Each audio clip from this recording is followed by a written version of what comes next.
Welcome to the first Trainer Tips, Sunday Q&A, and Pokemon Evolution extravaganza. I'm gonna come up with a better name than that.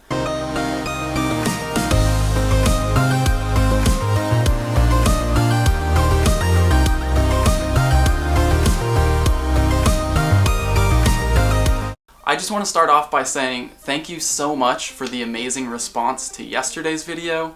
I'm really appreciative that you guys have been so understanding of these changes here on the channel, and I just want to say for the last 2 months I've been consistently blown away by how positive everyone has been in the comments section, especially considering that YouTube comments can be one of the most toxic places on the internet. So again, thank you guys for being so supportive and helping to create such a positive community here. Now, let's start with the evolutions. I'm going to start with Jigglypuff, which I finally have enough candies for after spending a little bit of time at the Jigglypuff nest in Long Beach. So here we go. And while that's going, I'm going to start by answering the gear question since I get those the most. This is the phone. It's a Nexus 5X. It looks like this. And oh, look at that. It's already done evolving. Oh my god, I forgot to put a lucky egg on. I just missed out on 500 experience that I can never get again. Pound and Dazzling Gleam is not quite the moveset that I wanted. I do have another Jigglypuff with good IVs that I can evolve. Probably just have to take another trip down to the Jigglypuff nest. To continue with the gear questions, to record my screen I use AZ Screen Recorder. So far it's the most reliable that I've found. Sometimes it crashes, obviously you've seen that happen in videos, but for the most part it's pretty reliable. This is the camera. It's a Sony a6000 and that's the only mic that is compatible with it because Sony just wants it to be that way. This is the editing software I use. It's Adobe Premiere Pro CC. I also use this big bendy tripod. It's cool because it's kind of like a selfie stick sometimes, but you can also wrap it around stuff to get some interesting shots. Casey Neistat inspired, obviously. And this is the watch. It's a Pebble Classic with a custom Pokemon watch face. Before we do any more evolutions, I'm going to remember to start my lucky egg. Alright, next I'm going to do a Voltorb, which I wasn't expecting to evolve anytime soon because I run into so few of them, but I caught so many at the pike that here it goes. And this one I actually caught wild. It has decent IVs, above 80%. The next question I want to answer is it worth it to buy bag storage? In my video about what to spend coins on, I said that the 2 items you should buy are lucky eggs and incubators. And now, with anything in this game, nice, Electrode, your experience is going to vary depending on where you live, which is, it's one of the best things about this game in my opinion. It's unlike any other game in that way. So, if you're in a situation where you're constantly filling up on items or running out of items, it might be a good idea to buy bag space. The person who asked this question lives in a rural area 3 hours away from any decent amount of Pokestops, so in that case it might be a good idea to buy bag storage so that when you do take that 3-hour trip to fill up on items, you can come back home with a lot more items. So again, it's just going to depend on your personal situation. Everything I say on this channel, you have to look at your own situation and decide which parts of that apply to you, because not everything I say is going to be usable for every single person playing this game. Now, Electrode, Spark and Thunderbolt. That's a good moveset. And Electrode is another Pokemon that relied on its speed stat, and in Pokemon GO, obviously speed doesn't play a huge role, so its CP is considerably lower than other Pokemon at this level. Now that brings me to the next question I want to answer, which is, how do you think the speed stat should be implemented in Pokemon GO? I'm going to answer that as this Shelter evolves. Currently, speed is factored into the CP formula at a very small percentage. So obviously Pokemon that relied on their speed are not going to be nearly as strong as Pokemon who were slower but had higher attack and defense stats. Ice Shard Blizzard, that's the one. This is the cloister that I've been wanting. Awesome. This is going well so far. So there are a few ways that Niantic can incorporate speed to give a little bit of a boost to those Pokemon who really should be performing a lot better than they are currently. Change the formula so that a Pokemon's speed makes up a bigger percentage of its attack and defense stats in Pokemon GO. Now, another fun way that they could do it is to make speed modify things in battle, like the amount of time it takes to dodge, or the amount of time it takes to use an attack. If Pokemon with higher speed had faster attack animations, they could deal more damage that way without having to actually boost their attack stats. So I think that giving Pokemon with high speed a different type of advantage is something that definitely needs to be done in the future, because as it stands, Pokemon like Gengar and Alakazam, who were really strong Pokemon in first generation, just aren't usable in this game because speed makes up such a small percentage of their overall power.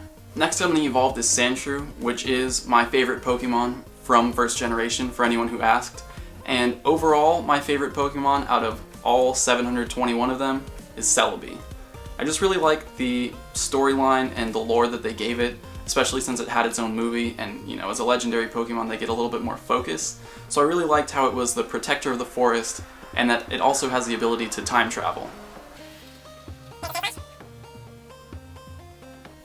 Much stronger than my other Sandslash, which I evolved from the first Sandshrew that I caught. Again, because it's my favorite Pokemon, I decided I would keep the first one. But this moveset is not as good. Mudshot, good move. Rock Tomb, not so much. It might be okay on defense though. Alright, I'm going to evolve a couple Zubats, which really isn't that exciting, but I have the Lucky Egg on, so I might as well do it for the experience. And I'm not really worried about candies because I will catch so many more Zubats before second generation is released. So here's the first Zubat. The next set of questions I'm going to answer is kind of about my history with Pokemon. I was 9 years old when Pokemon first came out in North America. That was Red and Blue version. I think I was in 4th grade, and I remember I got a red Game Boy Pocket along with Pokemon Blue version, and from then I just fell in love. So I've played every generation of Pokemon game since, and overall I have to say my favorite Pokemon game is actually Pokemon Pinball Ruby and Sapphire. I've spent way more time playing Pokemon Pinball than I have any of the individual main series games. Out of the main series games though, I think that 3rd generation Ruby and Sapphire and now the remakes Omega Ruby and Alpha Sapphire have to be my favorites. Alright, here goes another Zubat. And this next question is, what was my work before YouTube? And the answer is, it was actually YouTube. For the last year and a half, I've been shooting and editing for my cousin Dante Bosco's channel, which you can check out here. Before that, I worked as a photographer for 5 years for a dance competition. So in a future episode, I can go into more detail about my whole journey that led up to here, this channel, and me working on YouTube. If you guys are interested in that, let me know. Oh, actually, I can evolve this Pidgeotto. This is the first Pidgey that I've hatched from an egg that actually had good IVs. So this is the one I'm going to take all the way to Pidgeotto. I mean, to Pidgeot. Well, obviously it's Pidgeotto right now. So this one's going to Pidgeot, and this will be the one that I use on my team, hopefully if it gets a decent moveset. While this is evolving, the question is, how come I sometimes can't leave Pokemon at a gym? The number of Pokemon that you can leave in a gym is equal to that gym's level. So if the gym's level 4, there can be 4 Pokemon there. If the gym is full, you do have to train it, increase its prestige, and level it up so that you can add one of your own Pokemon. Wing Attack, Hurricane. That's the moveset. That's exactly the moveset that I wanted. 2 flying attacks with pretty decent damage per second. So this will be good for taking down fighting and grass type Pokemon. Bugs, not that many people are using bug types to defend gyms. But overall, good Pidgeot. I'll evolve another Caterpie just for the experience, and a question that I get asked a lot is, what does the bonus in the summary screen after catching a Pokemon mean? You get 100 experience and it's just labeled bonus. The reason you get that is for catching 100 Pokemon of the same species. So when you catch your 100th Pidgey, you'll get bonus. When you catch your 200th Pidgey, you'll get the bonus. So every 100 Pokemon that you catch, you'll get that bonus for 100 experience. I do have one last evolution to do, and it is the biggest one. The most expensive evolution in the game, Magikarp. I'm really hoping I can get a decent moveset out of this. Anything but Twister. Honestly, anything but Twister. Here we go. While that's going, I'm going to answer one last question. Was YouTube always your dream profession? The answer is I never really had a dream profession. I have a set of dream parameters for my profession, which includes freedom, being able to be creative and create something new every day. Obviously, it has to be something that I enjoy doing. So in that way, yeah, YouTube is... It's Twister. It's Twister, you guys. Is it because I said it out loud? Oh well. Back to the beach. I gotta start collecting again. Maybe in a month or two, I'll have another Gyarados. But to finish answering the question, YouTube is a dream profession in the sense that it gives me the freedom to create something new every day and share it with all of you guys, hundreds of thousands of people, which is amazing to me. And on top of that, I get to talk about Pokemon all day, which is something that I've been doing my entire life anyway. As far back as 5th grade, my mom would tell me that people were calling the house to ask me questions about Red and Blue version. So, in a way, it's kind of just constantly evolved throughout my life. I've always been helping people with Pokemon. So that's going to be it for these evolutions and this first Sunday Q&A. I hope you guys had fun. I know I did. And, before we end, there is one last thing that I want to address. This is probably the question that got asked the most, and that's, where's Juan?